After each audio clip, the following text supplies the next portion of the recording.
Assalamualaikum warahmatullahi wabarakatuh. Kembali lagi di channel Masak ala Ciwi Catering. Alhamdulillah, hari ini saya mendapatkan pesanan. Ini agak mendadak ya, dipesan 2 hari sebelumnya.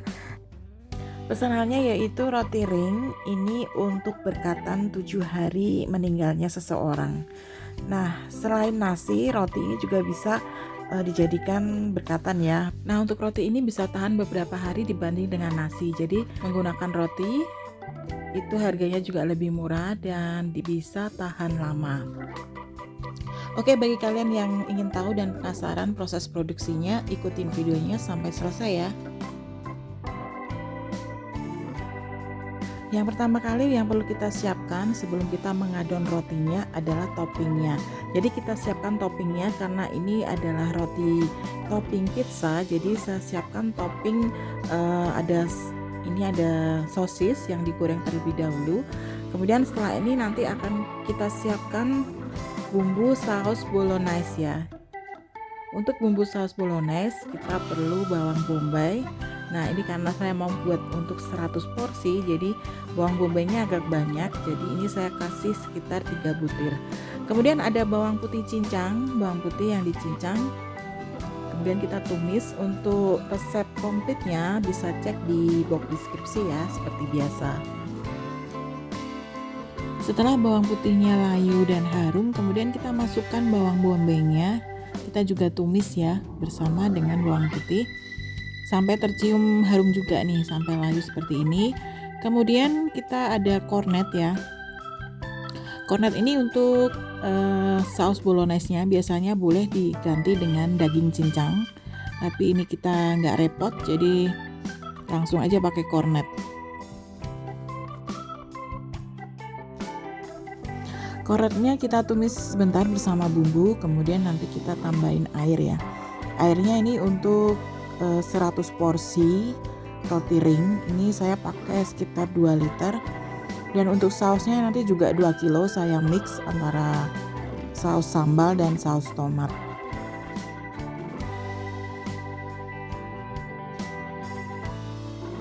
Setelah kita menambahkan air, langsung saja kita tuang saus tomat dan saus sambalnya.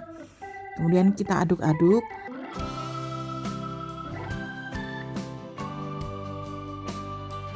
Oke, selanjutnya kita tambahkan seasoning yaitu lada bubuk, garam, gula, dan nanti terakhir kita boleh tambahkan bubuk oregano. Biar makin mantap, bisa kita tambahkan kaldu bubuk juga ya, atau penyedap.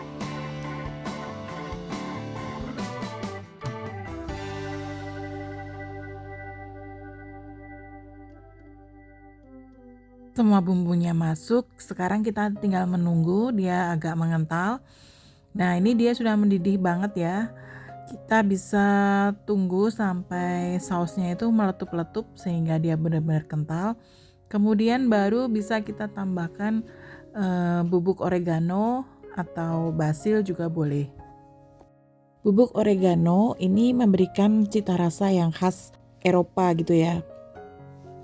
Jadi kalau menurut saya bubuk ini tuh harus ada supaya rasanya itu khas gitu. Oke, sekarang kita diamkan dulu ya sampai agak dingin sausnya. Kemudian kita lanjut mengadon rotinya. Nah, ini rotinya untuk resepnya sudah pernah saya buat sebelumnya. Saya sertakan linknya di bawah video ya, bisa diklik nanti. Untuk roti manis, ini roti pizzanya itu sejenis roti manis ya, roti ring, roti sobek gitu. Jadi setelah dipotong timbang harus kita bulatin seperti ini supaya dia permukaannya nanti tetap mulus. Kemudian kita isi dengan isian sesuai selera ya. Kebetulan isiannya ini adalah isian keju asin dan keju manis. Karena ini rotinya bulat, jadi cukup dibulet-buletin gini aja. Kemudian kita tata di loyang. Untuk roti ring kita menggunakan loyang ukuran 18 cm diisi 6 biji ya. Kebetulan untuk isiannya ini kita kira-kira aja, nggak kami timbang. Karena nanti di atasnya juga ada sosisnya, ada topping saus bolognese-nya, jadi rasanya itu sudah oke banget. Pencet-pencetnya sampai kuat ya, sehingga nanti isinya itu nggak kebuka.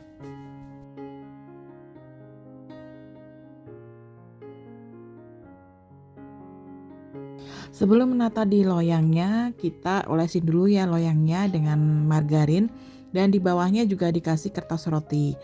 Jadi bisa kita isi 5 biji atau 6 biji tergantung untuk budgetnya ya.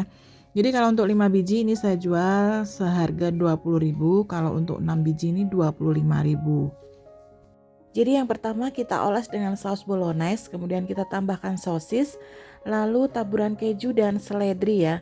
Selanjutnya untuk topping paling atas ini saya menambahkan ada saus sambal dan mayones yang dicoret-coret seperti ini yang akan menambah rasa dan warna yang cantik nanti.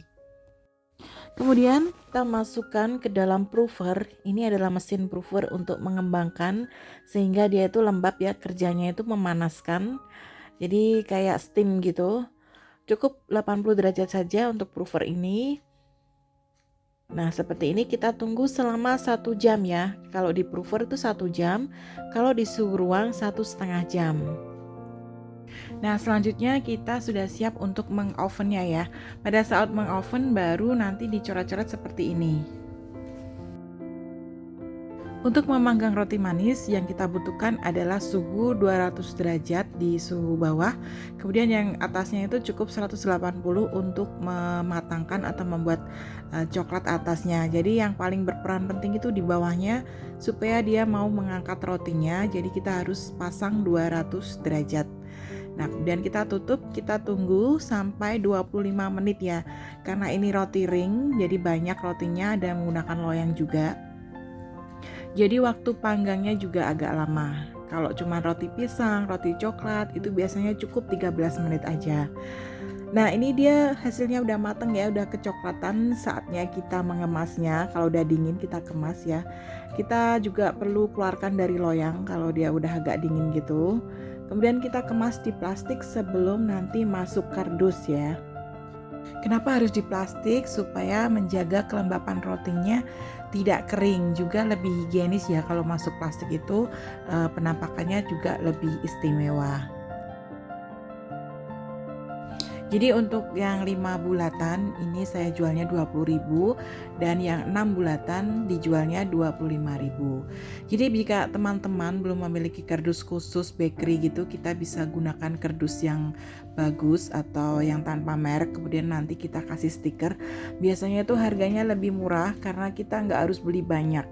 Kalau kita pakai kardus offset atau cetak gitu, minimal itu 3.000 lembar kali 2.500 gitu ya, satu bijinya, atau sampai 3.000-an tergantung kita belinya dari mana gitu ya. Nah teman-teman juga bisa gunakan kardus craft seperti ini biasanya polos ya, bisa dibeli di toko kardus ada. Ini kemudian saya kasih stiker aja sendiri. Nah ini polosan gitu ya. Kalau yang tadi adalah kardus Ciwi Catering atau cateringnya, dan kalau yang ini adalah kardus dari Deloricat yaitu divisi bakerynya. Jadi daripada kita beli banyak kardus dan mungkin orderannya belum banyak, jadi kita bisa beli sedikit kardus aja supaya modalnya nggak mandek di kardusnya. Nah seperti ini, walaupun polos diberi aksen pita juga akan menambah estetikanya ya. Oke, itu tadi proses kami membuat roti, dan tips and triknya juga udah kami share dari pengalaman-pengalaman kami. Semoga memberi manfaat ya dan menginspirasi. Jangan lupa yang belum subscribe, ditunggu subscribe-nya dan dukung terus channel ini supaya makin berkembang. Oke, sampai di sini dulu ya perjumpaan kita di video kali ini. Semoga bermanfaat dan menginspirasi. Salam kuliner, salam sehat, salam enak. Wassalamualaikum warahmatullahi wabarakatuh.